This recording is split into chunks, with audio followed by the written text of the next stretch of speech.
He laughed in my face. Not just a chuckle, but a cruel, sharp laugh that cut deeper than words. You have nothing. You're pathetic. Without me, you're a nobody. That's what he told me in front of friends, co-workers, and strangers. He thought I was powerless. He thought I was dependent on his charity, his attention, his scraps. What he didn't know was that every time he mocked me, every time he paraded his fake success, he was unknowingly standing on ground I built. Because the paycheck he bragged about, the company credit card he flaunted, the luxury office he loved to show off, they all traced back to me. And when the truth finally came out, his smirk disappeared forever. This is the story of betrayal, arrogance, and a twist of fate he never saw coming.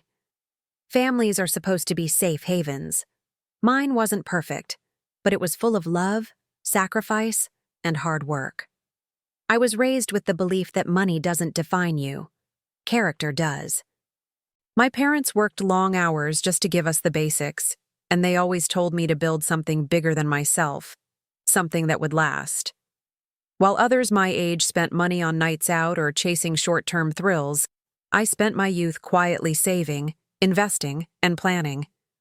Every odd job, every overtime shift, every sacrifice went into the same dream. One day, I'd build a company that didn't just pay bills, but gave people security, respect, and dignity. But I never broadcasted my journey. I never wore flashy clothes or showed off my savings. I kept things private, even as my investments grew. That decision would later become both my greatest shield and the reason for my greatest humiliation. Because in my silence, people assumed the worst. They saw my modest lifestyle as weakness. They thought I was poor, lazy, or unambitious. And one person, someone I trusted deeply, turned that assumption into cruelty. He mocked me for being nothing. He used my supposed lack of wealth as a weapon to control me, embarrass me, and belittle me. But what he never realized was that my silence was my power, and one day that power would expose him in a way he could never recover from. Life has a strange way of lulling you into comfort before tearing the rug out from under you. When I first met Daniel, I wasn't looking for drama. He was charming, funny, and had a way of making people feel like the center of the universe. At least that's what I thought. He carried himself with confidence, expensive cologne, polished shoes, a car that gleamed brighter than his smile. Compared to my simple life, he seemed larger than life. But here's the thing. I never cared about those surface-level displays. To me, wealth was quiet. True stability wasn't in luxury cars or designer clothes. It was in freedom, in choices, in knowing you never had to beg anyone for anything. Daniel didn't see it that way. He believed money only existed if you could show it off. Our early days together felt lighthearted. He'd tease me about my simple clothes, call me old-fashioned for cooking meals at home instead of dining out. I laughed it off. At that time, I thought it was harmless. I thought his jokes were just part of his personality, not red flags waving right in front of me. My sacrifices continued in silence. I worked behind the scenes, managing the company I had built from the ground up, though nobody knew it was mine. I appeared as just another hard-working employee, blending in while quietly guiding its direction. The staff respected me, but they didn't know my name carried ownership. Daniel, especially, never imagined it. He worked at the same company, but from his perspective, he was climbing a corporate ladder. He bragged about his title at every party, flaunted his salary, and pretended to be the star of the show. When we spent time with friends, he often told stories about his success, painting me as the supportive partner who simply tagged along. "Maybe one day you'll have what I have," he'd say with a grin, as if his paycheck was the definition of greatness. I smiled, swallowing the sting. What he didn't know was that his paycheck, his so-called prize, came from my hands. I paid him without ever signing my name. The small cracks in our relationship deepened with each passing month. He started mocking me in public more often. A dinner with friends would end with him joking about how I couldn't afford the bill. A casual trip to the mall would turn into him loudly comparing his purchases with my cheap taste. And though each jab hurt, I stayed silent. I reminded myself of the bigger picture. I reminded myself that revealing my truth too soon would ruin everything. But silence has a cost. The more I kept quiet, the more he pushed. His arrogance grew. His laughter got louder. The humiliation became harder to ignore. And deep down, I knew something was coming. Something that would shatter the fragile peace we had built. Something that would expose his cruelty, not just to me, but to everyone who ever believed his lies. The breaking point came on a night that was supposed to be a celebration. Daniel had just been promoted. At least that's how he described it. In reality, it was a modest bump in position, the kind of step up that many employees received every few years. But to him, it was the ultimate validation of his brilliance. He decided to throw a party at a rooftop lounge, inviting coworkers, friends, and acquaintances. He insisted I come, though I had no desire to stand in the spotlight of his ego. I should have trusted my instincts. The night began with laughter and drinks, the city skyline glittering in the background. Daniel strutted around like a king, shaking hands, slapping backs, retelling his favorite story, how he had pulled himself up by the bootstraps, and how no one could ever match his hustle. At first, I stayed in the background, quietly mingling. But Daniel wouldn't allow me to remain invisible. "Come here," he said loudly, pulling me into the center of the crowd. "Ladies and gentlemen, I want to introduce you to the love of my life. Though, between us, they're not exactly living large." The crowd chuckled. My face burned. I tried to pull away, but he tightened his grip. "Don't be shy," he continued, his voice dripping with arrogance.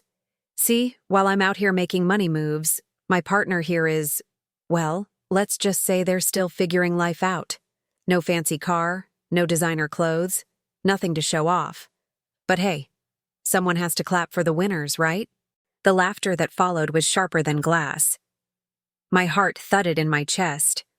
I wanted to scream the truth, that he was standing on my foundation, that his entire world was funded by the very person he mocked. But I stayed silent, swallowing the pain like poison. The humiliation didn't stop there. As the night went on, he ordered expensive bottles of champagne and made a spectacle of paying the bill in front of everyone. "Don't worry," he smirked. "I've got it covered. My partner here couldn't afford the tip anyway." It wasn't just a joke anymore, it was cruelty. Later that evening, when most of the guests had left, I confronted him in the corner. "Why do you do this? Why do you humiliate me like that?" He sneered, leaning in so close I could smell the alcohol on his breath. "Because it's true. You're lucky I'm even with you. Without me, you'd have nothing. Nothing." The words cut deep. He believed every syllable. He had convinced himself that his shallow achievements placed him above me, that I was somehow less worthy. I went home that night in silence, my mind spinning. His betrayal wasn't just in his words, it was in the way he reduced me to nothing in front of others, stripping away dignity and respect. He enjoyed watching me shrink while he grew louder. But inside, a fire was building. For weeks after, he continued his mockery. At dinners, in conversations, in every small interaction, he reminded me of my supposed nothingness. He never realized how close the truth was to unraveling. He never realized that every dollar he flaunted, every paycheck he bragged about, was directly tied to me. And when the moment finally came, when the mask slipped and the truth was revealed, his empire of arrogance collapsed in an instant. The betrayal was complete. But the justice waiting for him would be far greater than the cruelty he had inflicted on me. The day the truth came out was almost ordinary, until it wasn't. It was a quarterly company meeting, one of those polished events where the executives shared numbers, growth strategies, and employee recognitions. Everyone was dressed sharp, eager to hear about the future. Daniel, as usual, was overly excited. He believed this was his chance to network, to show off his status, to prove once again that he was on the rise. He didn't know I was already in the room, seated quietly at the front, not as a guest, but as an owner. For years I had remained in the background.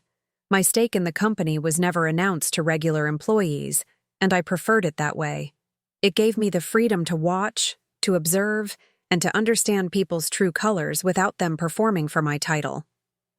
That day, the CEO, my trusted business partner, took the stage to open the meeting.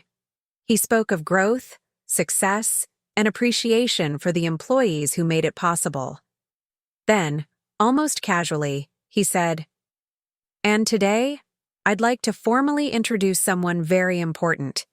Someone who's been here from the very beginning, someone whose vision created the foundation we all stand on." The room grew quiet. Daniel leaned over to a coworker, smirking. Probably some rich investor I've never met. Then my name was called. I stood, walked to the front, and felt every pair of eyes on me. Gasps rippled through the room. People whispered. Confusion spread across faces, including Daniel's. He blinked, rubbed his eyes, and sat frozen as if the ground beneath him had given way. I took the microphone. My voice didn't shake. I've been part of this company since the first brick was laid. For years, I chose to work quietly, without attention, without the spotlight. Not because I had nothing, but because I wanted to build something real, something lasting. And I'm proud to say, together, we've created exactly that. The applause that followed was thunderous, except from one corner of the room, where Daniel sat pale, his mouth slightly open, the arrogance drained from his face. Our eyes locked. For the first time, he looked small. After the meeting, he rushed toward me, his usual bravado gone. "Why didn't you tell me? Why would you hide something like this?" I looked at him, calm and steady. "Because I wanted to know who you were when you thought I had nothing. And now I do." He stammered, desperate. "I didn't mean the things I said. I was just joking. You know I didn't mean to hurt you." But it was too late. The damage had been done. The laughter, the mockery, the countless nights of humiliation. None of it could be erased by excuses. Word spread quickly through the company. Those who had witnessed his arrogance now saw the truth. His reputation crumbled. The man who once bragged about his paycheck couldn't face the fact that it came from the very person he ridiculed. In the weeks that followed, Daniel's confidence withered. He kept his head down at work, avoided conversations, and eventually resigned. The same crowd he once entertained with cruel jokes now whispered about his downfall. As for me, I didn't need revenge. The truth itself had been enough. Watching karma unfold, watching arrogance collapse under its own weight, was justice in its purest form. And for the first time in a long time, I walked forward not in silence, but in peace. Arrogance blinds people.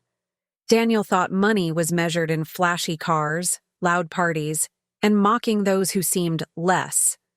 But true wealth doesn't scream, it whispers. It's built in silence, with sacrifice, humility, and patience. His mistake was confusing simplicity with weakness. He didn't realize that the quietest person in the room might be the one holding all the power. And when the truth came out, it wasn't anger or revenge that defeated him. It was his own pride. We live in a world obsessed with appearances, but appearances can vanish in a heartbeat. What lasts is character, integrity, and the way we treat others when we think no one is watching. So if you take one lesson from this story, let it be this. Never mock someone for what you think they lack. You don't know their story, and one day you might just depend on them.